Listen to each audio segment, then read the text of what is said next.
আসসালামু আলাইকুম এভরিওয়ান, কেমন আছেন সবাই? আবার ওয়েলকাম করছি তারাস কিচেনে নতুন একটি রেসিপি নিয়ে। আজকে আপনাদেরকে করে দেখাবো খুব সহজেই কিভাবে বানিয়ে নিতে পারবেন ঘরে বসেই পারফেক্ট গোলাপ জামুন। আর এটা খেতেও খুবই মজা। সো চলুন শুরু করা যাক। প্রথমে এখানে 1 কাপ আমি নিয়ে নিচ্ছি গুঁড়া দুধ। এর সাথে এর মধ্যে নিয়ে নিব 1 চিমটি পরিমাণ লবণ। এর মধ্যে আরও দিয়ে নিব হাফ টেবিল স্পুনের মতন বেকিং পাউডার। আর এর মধ্যে নিয়ে নিব আরও ঘি। আর ঘিটা আমি এখানে 1 চামচ দিচ্ছি, আবার লাগলে পরে এখানে আপনি তেল বা ঘি অ্যাডজাস্ট করে নিতে পারেন। আরও দিয়ে নিচ্ছি 1 চামচের মতন ময়দা। আর এর সাথে দিয়ে দিব ফ্লেভারের জন্য কিছু এলাচের গুঁড়া, তাতে খেতে খুবই মজা হবে। আর এখানে দিয়ে দিচ্ছি একটা ডিম। আর ডিমটা অবশ্যই রুম টেম্পারেচারে হতে হবে, না হলে গোলাপ জামুনটা বেশি পারফেক্ট হবে না। এখন সব কিছুকে ভালোভাবে এভাবে হাত দিয়ে মধ্যে মধ্যে সুন্দর করে মেখে নিতে হবে। আর একটা ডিম দিয়েই পুরোটা মাখা হয়ে যাবে, এখানে কোনো এক্সট্রা পানি বা দুধ ইউজ করতে যাবেন না। আর এই তো সব কিছুকে এভাবে আলতো হাতে নিয়ে ভালোভাবে মেখে একটা ডো বানিয়ে নিব। আর মাখার কাজটা এভাবে আস্তে আস্তে করলে দেখবেন খুবই পারফেক্টলি করা হয়ে যাবে। আর এটা ফার্স্টে একটু স্টিকি মনে হলেও পরে অ্যাডজাস্ট হয়ে যাবে, সো ভয় পাওয়ার কোনো কারণ নেই। আর এখন একরকম করে ছোট ছোট বল বানিয়ে নিব।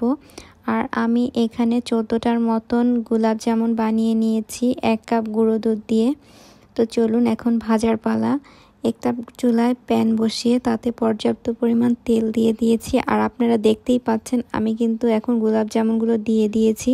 আর দেখতেই পাচ্ছেন তেলটা কিন্তু একদমই গরম না, আমরা হাত দিয়ে সহ্য করতে পারবো এমন গরম অবস্থায় আপনার সবগুলো বল দিতে হবে। আর চুলার আঁচটা একদমই লো আঁচে দিয়ে ভেজে নিতে হবে। চুলার আঁচ বাড়িয়ে দিলে সবগুলো পুড়ে যাবে। এই তো দেখতে পাচ্ছেন আমি গোল্ডেন ব্রাউন করে ভেজে নিয়েছি। আর আপনারা চাইলে এখানে এটাকে আরও ভেজে নিতে পারেন, বাট আমি এখানে কালার ইউজ করব, সো এখানে আমি অত ভেজে নিইনি। এখন শিরা বানিয়ে নেওয়ার পালা। এখানে আমি 2 কাপ পানি নিয়ে নিয়েছি, তার মধ্যে দিয়ে দিব 1 কাপ চিনি, আরও দিয়ে দিব হাফ কাপ চিনি, পরে লাগলে আমি একটু অ্যাডজাস্ট করে নিব। আর এখানে দিয়ে দিচ্ছি হচ্ছে জর্দার রং, আপনারা চাইলে এটা স্কিপ করতে পারেন। আর দিয়ে দিলাম একটা এলাচ। আর আপনারা এই পর্যায়ে চাইলে কিছুটা লেবুর রস এখানে দিলে ফ্লেভারটা আরও বেশি সুন্দর হবে।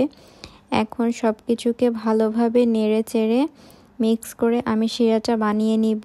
আর শিরাটা হয়ে গেছে কখন বুঝবেন?